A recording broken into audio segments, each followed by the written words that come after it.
రైతాంగం వేలాది రూపాయలు పెట్టుబడులు పెట్టి కష్టించి పండించిన పంటలకు కనీసం మద్దతు ధర కూడా ఇవ్వకుండా రకరకాల సాకులు చెప్తూ ఈ కూటమి ప్రభుత్వం రైతుల్ని దగా చేస్తుందని వైఎస్ఆర్సీపీ పిఠాపురం నియోజకవర్గ ఇన్ఛార్జ్ వంగగీత విశ్వనాథ్ అన్నారు. గొల్లప్రోలు మండలంలో పార్టీ నాయకులతో కలిసి ఆమె పర్యటించి ధాన్యం కొనుగోలు లేక కళ్లల్లో ఉండిపోయిన ధాన్యాన్ని పరిశీలించారు. రైతులు చెప్పుకున్న కష్టాల్ని విన్నారు. వారి సమస్యలపై ఫోన్లో అధికారులతో మాట్లాడారు. అనంతరం వంగగీత విశ్వనాథ్ మీడియాతో మాట్లాడారు. ఈ కార్యక్రమంలో గొల్లప్రోలు జడ్పీటీసీ ఉలవకాల లోవరాజు, రావుల మాధవరావు, కొత్తెం దత్తుడు తదితరులు పాల్గొన్నారు. వీరంతా కూడా కోతలు కోసి పైన పెట్టి ధాన్యం అంతా పెట్టి ఉన్నారు. అయితే ఇక్కడ చూసినట్లయితే రేటు చాలా దారుణంగా ఉంది.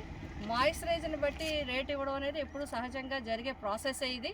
అయితే మామూలు అప్పటికప్పుడు కోసింది ఇప్పుడు 1200, 1250 నుంచి నెల నుంచి 2 నెలలు 3 నెలలు అరువు కింద అడుగుతున్నారు.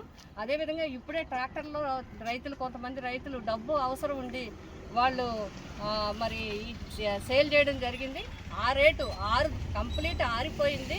ఓంసాయి విధానం ప్రకారం మరి పద్ధతి దాంట్లో రావడం జరిగింది. అది కూడా 1750. ఇదే రేట్లు గతంలో కనుక గత ప్రభుత్వంలో కానీ గత సంవత్సరం చూసుకున్నట్లయితే ఎలా ఉన్నా సరే మాయిశ్చరైజ్తో ఉన్నది 1750 కొన్నారు. ఆరిపోయింది పూర్తిగా 2200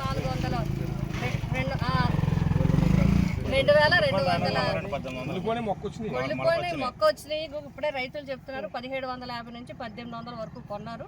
పూర్తి స్థాయిలో ఆరిపోయిన ధాన్యం ఉంటే 2200 నుంచి 2300 వరకు కొనడం జరిగింది. ఈ విధానంగా జరిగింది. ఇప్పుడు అదైనా ఇదైనా ఈ రకమైన ఆ రకమైన సరే ప్రతి దగ్గర ప్రతి బస్తాకి ఎకరానికి 20,000 రాసి వస్తుంది. 20,000 రూపాయలు లాస్ వస్తుంది. అదే కాదు ఇప్పుడు మనం చూస్తున్నాం వాతావరణం చూసినట్లయితే పరిస్థితి బాగోలేదు. ఏ క్షణమైనా వాతావరణం మాంటే పూర్తిగా నాశనం అయిపోయే పరిస్థితి, నష్టపోయే పరిస్థితి రైతులకు వస్తుంది. అంటే ఇప్పుడే మేము ఆర్డీఓ గారితో, జేసీ గారితో అందరితో కూడా మాట్లాడడం జరిగింది. వాళ్ళని రిక్వెస్ట్ చేయడం జరిగింది. మరి తక్షణం వెంటనే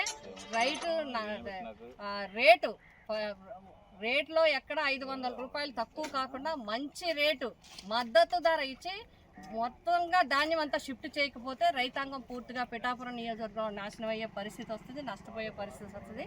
కాబట్టి రైతుల్ని ముఖ్యంగా హైయెస్ట్ నెంబర్ కౌలు రైతులు ఉన్నారు. వాళ్ళని మనం అందరం కూడా ప్రొటెక్ట్ చేయాల్సిన అవసరం ఉంది. అదేవిధంగా మరి వీళ్ళ విషయం విన్నాము. అధికారులతో మాట్లాడే ముందు కూడా రైస్ మిల్లర్స్తో కూడా వారి రైస్ మిల్లర్ సంఘాలతో వాళ్ళ ప్రెసిడెంట్ మరి వైస్ ప్రెసిడెంట్స్ వాళ్ళ సంఘాల్లో ఉన్న వారితో కూడా నేను మాట్లాడడం జరిగింది. వారు కూడా ఏం చెప్తున్నారంటే మాకు సీఎంఆర్ 50,000కే ఇచ్చారు.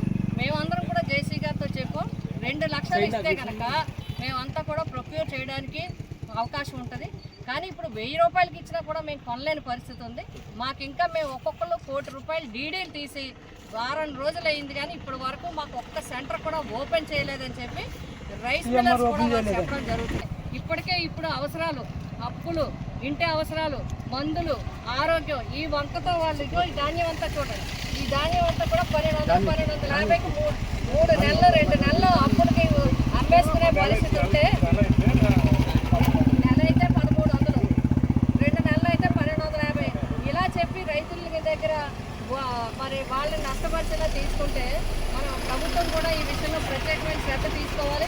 మరి అందరినీ కూడా నేను కోరుతున్నాను. తక్షణం కలెక్టర్ గారిని కోరుతున్నా ఇమ్మీడియట్గా పిఠాపురం నియోజకవర్గం ఉండే రైతుల యొక్క ధాన్యాన్ని మద్దతు నిలిపి తక్షణం కొనుగోలు చేయాలని చెప్పి రైతాంగం తరఫున